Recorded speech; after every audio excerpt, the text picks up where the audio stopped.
Hi everybody, it's Rebecca Virginia, and today I'll be showing you how to do 4 brand new spring DIYs. The first DIY in today's video is a floral sign. It incorporates words perfect for Easter.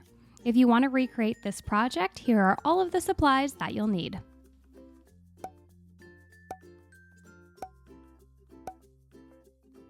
The main supply in this DIY is a wood trio sign from the Dollar Tree.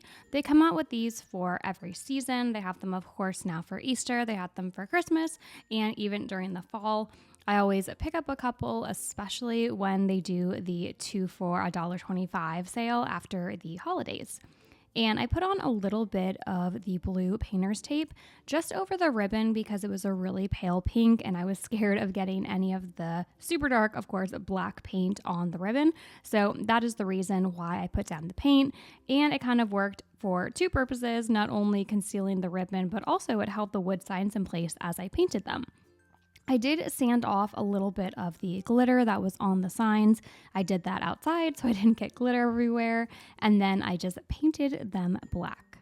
Using my cutting machine, I cut out 3 words: faith, grace, and saved, that I thought really embodied the Easter season, and then I just put those down in the upper right-hand corner of our wood sign pieces. Next, I am taking some jute and I am just wrapping this, not really in any rhyme or reason, in the bottom 3rd section of our sign. And I'm going to do this on each of the 3 smaller wood pieces in this sign.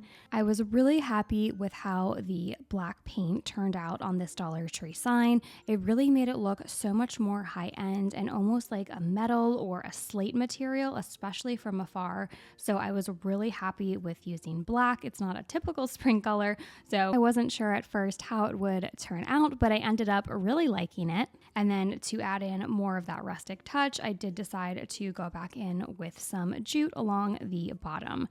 And usually I use hot glue, but for this project, I thought maybe I could repurpose the sign at a later date and add in different words for a different holiday. So I am just using tape. I was also being impatient and didn't want to wait for my hot glue gun to heat up. So I was just taking a bit of that duct tape to hold the jute back. And once I had added the jute to all 3 sections of my sign, I really liked it, but I wanted a bit more uniformity and not just a ton of string wrapped around at the bottom. So I took a smaller piece of jute and just cinched all the strings of jute together, kind of in the bottom right. I really liked the effect that it gave. It was a really pretty diamond shape. So I went ahead and did that to all 3 sections of our sign before moving on. And now is the really fun part, or at least for me in the DIY, because we get to do a little bit of floral arranging, especially because our sign was so dark. I picked some very bright colored florals from the Dollar Tree, and the really great thing about this sign is you only need one very small pick of florals. So I was able to use up a lot of scraps that I had from the Dollar Tree just kind of sitting in my floral bin, and I love how vibrant and bright the flowers look against such a dark black backdrop. I wanted the DIYs in today's video to center a bit more around Easter specifically, so I decided to DIY one of the wooden crosses from the Dollar Tree. Here are the other supplies you'll need to make this.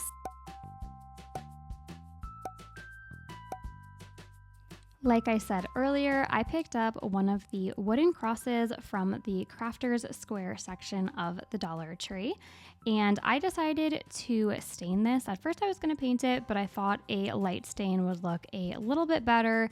Even though our calendar image is going to cover up a lot of this, I figured you wanted it to have a nice stain from the sides and the back also. To do this, I am taking my Waverly stain in Antique, but if you don't own a stain, you could always just dilute some brown paint with water and do a DIY make your own stain. And then I grabbed a slightly damp paper towel and I'm just really rubbing the stain into the wood and then kind of wiping it off. And if you didn't know how to stain, that is the bare basics for beginners. Now to add some really pretty and bright colors onto our cross, I pulled out one of these new 2022 calendars, And I really liked this page for April. It had lots of pretty flowers on it, and I thought that this would look really great on the cross. So I did take my pencil and just kind of trace out the cross, but when I am cutting out this image, I'm actually cutting it smaller so that the bits of wood on the sides are peeking through. I didn't want the calendar image to completely cover the front of the cross, but more like 3/4 of the front of the cross. I wanted those edges of the brown stain to be peeking out. And to attach this down, I just took a glue stick and glued it on down. Next, I am taking some of this beaded garland from the Dollar Tree. This one has the white and the green beads on it. And I'm making a wreath that kind of resembles a crown. So I just pulled it around and made a circle formation, and then I took a little pair of scissors and pulled off and cut off the little green beads. I only wanted the white ones to remain. At first I went in with the scissors, but then found most of the time it was a lot easier to just go ahead and pull the green garland beads out. They pulled out pretty easy, but it's all up to preference. You can cut them out too. And then I just shaped it a little more and made sure that the white bead garland was a little bit more dispersed. I didn't have one huge clump of the white beads in one section. And then I glued it down to the center of our cross. And for the final touch on this, I took some lavender colored cardstock and cut it out into this tag, and then just took a black pen and wrote down blessed. And I'm just kind of centering it on top of our circle garland and then hot gluing it down so that is the center focal point on our cross.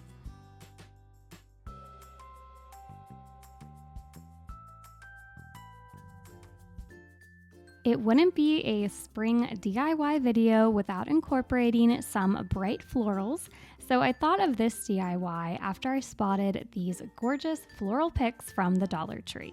Here is everything that you'll need to make this.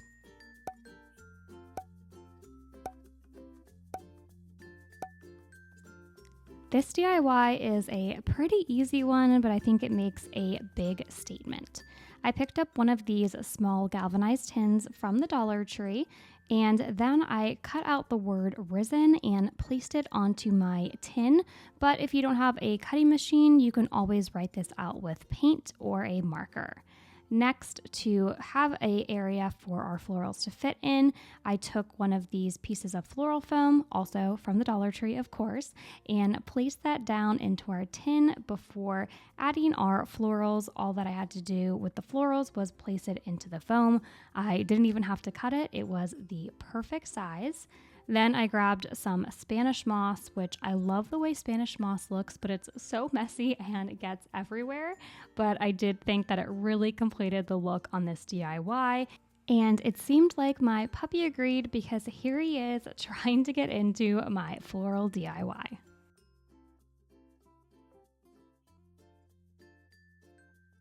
Today's video, I am co-hosting the Tuesday Open playlist with our host, A Perfect Place to Start. This playlist is really cool because you can create any DIY or DIYs as long as they are under $10. Then you can go ahead and add your video to the open playlist. Anyone is able to join. I am going to link A Perfect Place to Start's channel down below so you can check out her video, as well as the link to the playlist so you can check out all of the creators' videos today. Now let's get back to the DIYs. I made it almost the whole video without using bunnies or carrots, but I couldn't pass up making a carrot DIY when I finally spotted the wood carrot ornaments at my Dollar Tree. Here's what you need to recreate this. I picked up this frame sign at the Dollar Tree around Valentine's Day, but I have seen it back out just with a different saying this spring. Originally, I thought that I could peel that front section off of the sign, but when I started to peel it off, it was ripping in places, so I just figured the safest bet was to paint over it. And as you can see, when I go over it with that sky blue color, it doesn't cover anything, so I decided to lay down a primer. I'm using my Waverly white paint. I know Waverly is a tiny bit more expensive than the Apple Barrel paint, but you can see how thick it is, and it's just a really great quality paint. Once that dried, I went over it again with the sky blue and added it back to its frame. Now I am taking these cute wood carrots and I just painted one orange and two of them are going to have white bodies. I wanted to go a little bit less traditional with these carrots and kind of make some fun designs and use slightly less traditional spring colors. So this first carrot over here, I'm going to be doing stripes on him. So I am laying down my painter's tape and taking a gray paint, and that is going to be our stripes. Then on the second carrot, while the stripes are drying, I'm moving on to that. It's going to keep its white body, but then I took the back of a paintbrush and I am adding in a bunch of gray dots. Gray and white aren't the usual spring colors, but I had a lot of fun creating this one and kind of stepping outside my usual spring comfort zone. Then I peeled off all of the tape, and for the stems of the carrots, I am again going non-traditional. That's going to be the buzzword for this DIY. And I made my own paint using gray and a little bit of blue, so it's kind of like this grayish navy. And I realized that I got a huge glob on that white section of the carrot. Don't worry, I go back in and go over it with some white paint. And I'm just painting all of the tops of the carrots in this bluish color. It almost has a little bit of green to it as well. And I really liked how this color came out. While the carrots dry, I cut out the phrase Happy Easter and added that to the bottom of our frame. Then once the carrots were dried, I added some hot glue to the backs of them and placed them in the top of our frame in a nice line, having that orange carrot in the center and then our gray colored carrots on the outsides. The final touch was making little jute bows, and I kind of added those where the body and the stem or the top of the carrots meet, and I just added those on all three of our wooden carrots.